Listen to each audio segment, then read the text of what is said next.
Hello and welcome to this short webinar. It's really a heart sharing about why Holy Week plays such an important part in the lives of those who follow the Christ. And as a Catholic Christian who embraces all faiths, as a member of the Teo community of Interfaith Franciscans, we see Holy Week as an important part of our own spiritual journey. For me, I believe that on Good Friday, around 3 p.m., the time when they said that Jesus gave up the ghost, gave up his spirit, for me it is the birth of love and light, God's love and God's light.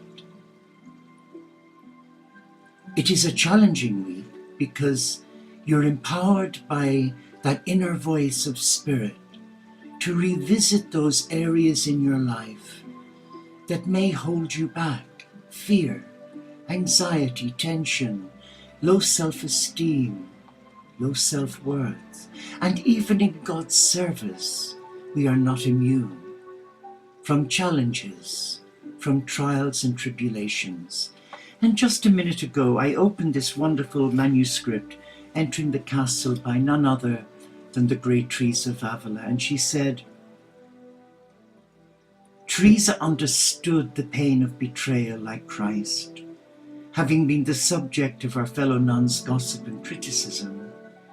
But she points out praise is equally painful. Both praise and criticism test the ego as well as the soul. Illusions of earthly power can seduce anyone who is unable to remain humble. And maybe you've seen that yourself in your monastic communities, as I have from being a young monk. But she goes on to say, a rise in power and status always brings challenges. And everyone around you, professional colleagues, friends or family, will have opinions of your conduct. Few people will praise you, especially if they perceive that your empowerment diminishes theirs. You will be a target of criticism. On that you can count. You will be a target by those whom you love, family members, maybe partners. Thus, it is wise to know how to maneuver through the ups and downs, through cycles of power and disempowerment. She gives us specific rules for dealing with your need for praise and vulnerability to criticism. She invites us not to be judgmental, and Holy Week is an ideal opportunity for having that examen of conscience, for making time to be still in the Cathedral of God, the landscape, and inviting Spirit to speak to your heart, and to have the courage to listen to that heart. So many of us today who have surrendered our hearts to God in loving service, we are stretched. Indeed, we are stretched.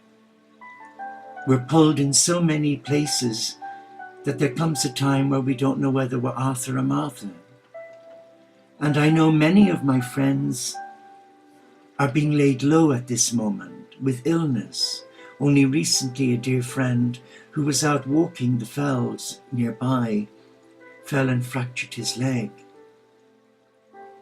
And he just phoned me about half an hour ago, and we had a little chat asking how he was doing after surgery, when he had the inconvenience of a plaster of Paris applied to his leg, and where he knows he's got to be still and rest. And I just happened to share with him in love as a brother, maybe the universe has other plans for you, dear brother. Maybe instead of chasing your tail and always being there for everybody, that this time you have to be still. And the same thing happened to me 3 weeks ago when I was coughing on a piece of bread, having our soup at lunchtime. But that coughing episode lasted 3 hours. And sadly, I pulled a muscle in my back because I've never known coughing like it. And over the last 3 weeks, it has been debilitating, where I've not been able to go live for our Lenten retreat. But in the silence of the small hours where I've not been able to sleep, great opportunities, nuggets, where you come into the presence of God and you hear that gentle voice, a voice that doesn't condemn you, a voice that is calling you to agape, to come and receive your abundance from God. At the back of this book, Entering the Castle, it says, "Let your castle become the sacred ground beneath your feet. Lift the power of your soul. Listen to and follow the voice of your soul. You are not alone.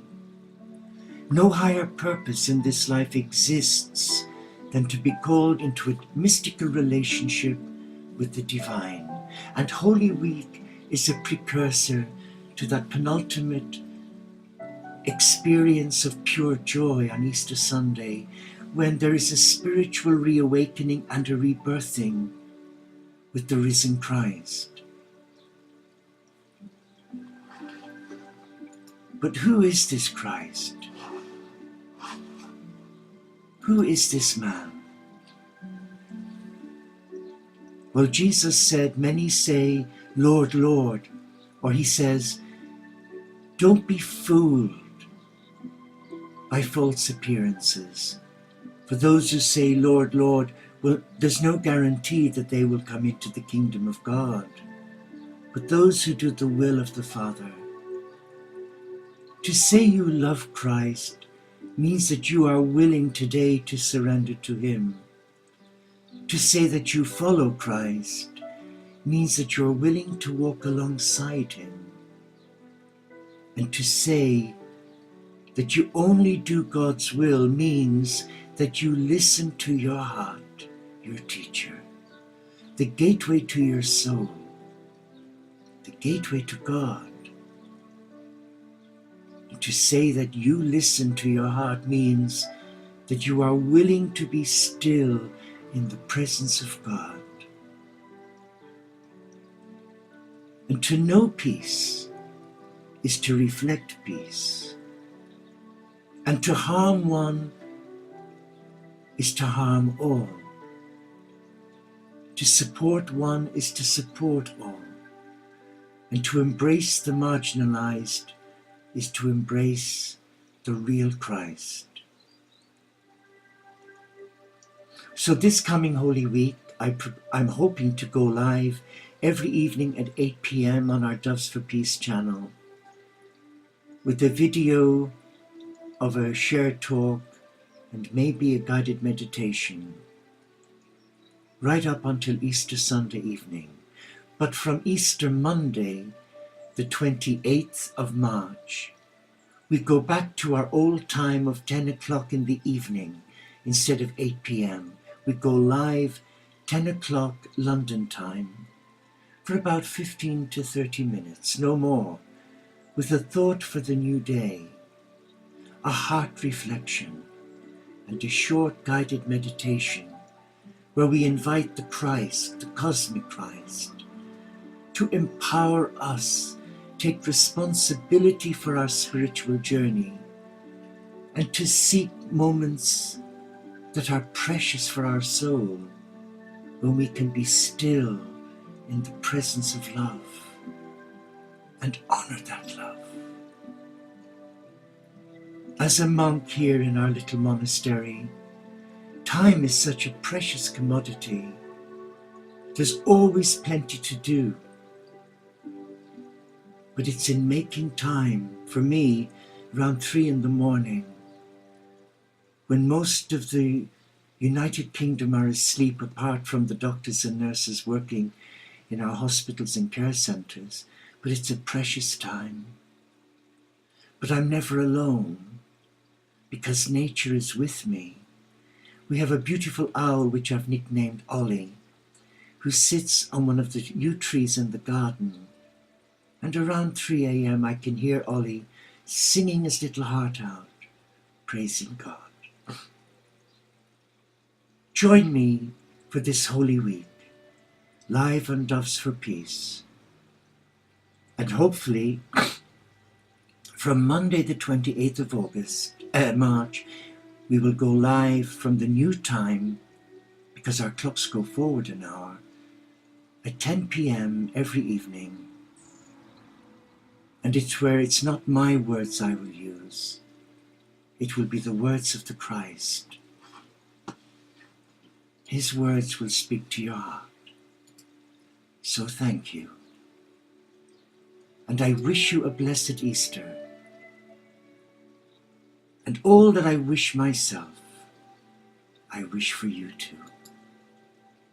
Namaste. Shalom. Inshallah, pax et bonum OmShanti. Solo di caritas. Salam alaikum. And may the peace of the resurrected Christ reawaken in your heart the I am presence of God, because you are a child of God and you are loved like me. Thank you for giving up your time, and I look forward to you joining me on Doves for Peace. And if you can't join me, you can click on the link for the playlist and catch up. Again, have a blessed Easter, and I look forward to your company soon. Take care.